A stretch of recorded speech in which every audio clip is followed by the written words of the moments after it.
everyone, welcome back to the channel. We are continuing our Tears of the Kingdom coverage, and today's video is going to be very important for people that want to get everything out of Tears of the Kingdom. And today I have a few things that you should be doing before Tears of the Kingdom comes out. Now, there won't be any story spoilers or anything like that, but there are technically Tears of the Kingdom spoilers in this. Some of it is official. Nintendo has given us this information, but some of this has been sort of data mined from leakers. I will tell you that compared to some of my other videos, this isn't nearly as bad in terms of spoilers, so I feel like this is a good one. If this video helps you out or teaches you something new, definitely give the video a like and think about subscribing. We are on our way to 200K, which is amazing.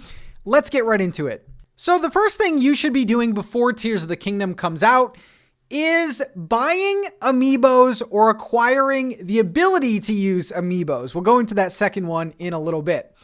Now, the reason why I say this is because Nintendo has actually re-released a lot of the Amiibos, and a lot of the Zelda Amiibos in general are pretty tough to get. Most notably, the Majora's Mask and Ocarina of Time Amiibos have been released, and those have been very pricey in the past.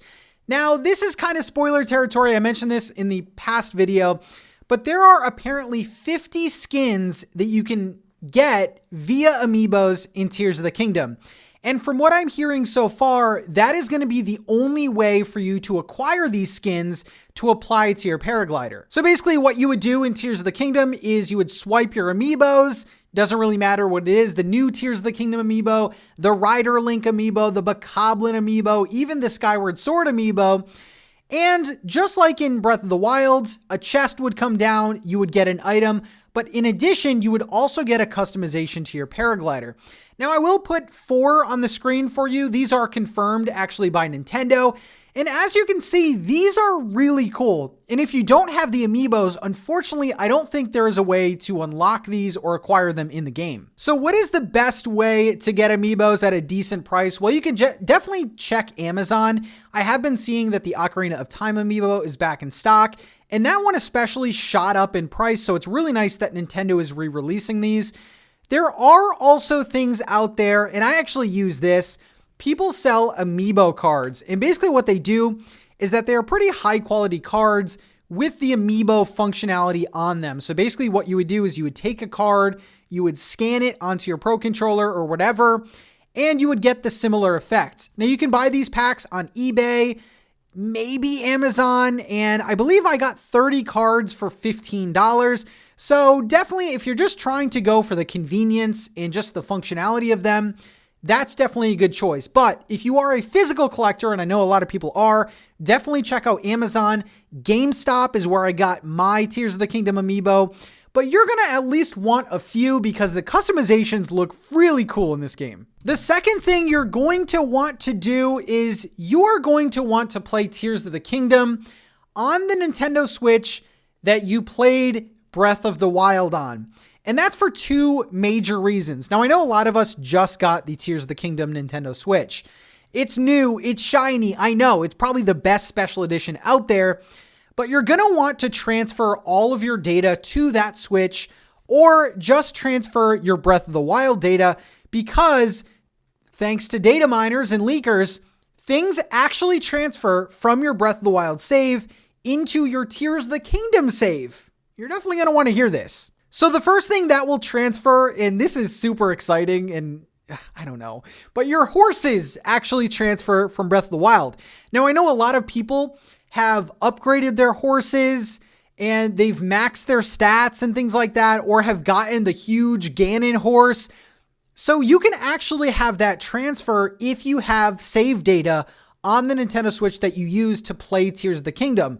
And I think a lot of you are going to want to do that. Now, it's not known so far if armor and things like that transfer, but just the fact that you will be able to get your horse with its name and stats is really cool. So you're going to definitely want to play Tears of the Kingdom on the same Switch you played Breath of the Wild on. The second thing that transfers, and this is more of like a trophy type thing, and I feel like this is the time to do it now, And that is something from the Breath of the Wild DLC that you got from completing the DLC. Now, spoiler alert, if you didn't complete the Breath of the Wild DLC, but I feel like enough time has passed, the picture of the champions, which was a key item that you got from the Champions Ballad DLC, will carry over. Now, if you didn't know, the picture of the champions was given to you after you sing the Champions Ballad, and you can actually use this picture and hang it up in Link's house.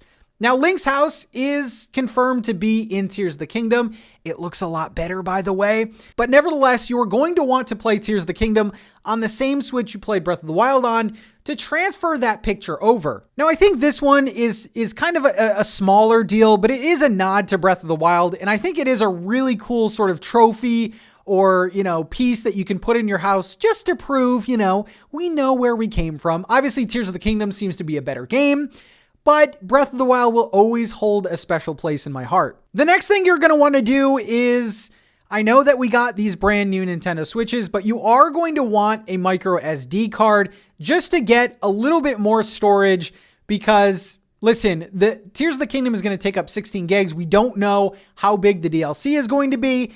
That's just a little one there, but I just wanted to make this video to let you guys know these things you should be doing now. I think the most important thing is the Amiibos. I think we are going to want those special skins. And the fact that they look so awesome. I mean, we got a Majora's Mask one. We got, even the little subtle ones like Ryder Link. It gives you a really cool one. The thing about Amiibos, if you haven't been following Amiibos, is that once the game is out, yeah, you might see a lot. But as the months and years go by, these Amiibos don't get reprinted usually unless there's a big release. So you're going to want to jump on that and buy up the Amiibos, or like I said, buy up those Amiibo cards so that you'll be all set for when the game launches. Now, it's worth noting that not everything has been data mined or leaked from Tears of the Kingdom.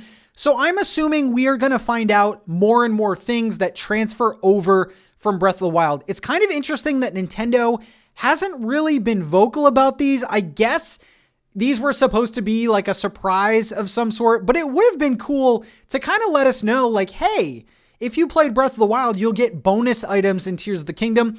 Let me know in the comments what you think about that. And should Nintendo have been more vocal about these unlockables? The picture of the champions is super cool. The fact that horses transfer over, but guys, this is your call to action. Go on Amazon, go on eBay, get those Amiibos because these glider skins look super cool. We don't know if they do anything sort of in particular, but they look amazing. Like the Majora's Mask one literally glows in the dark. Okay. Anyway, I'm going to go. Subscribe if you haven't. Peace out, everyone. Wonder if Tingle's in the game. You think Tingle's in the game?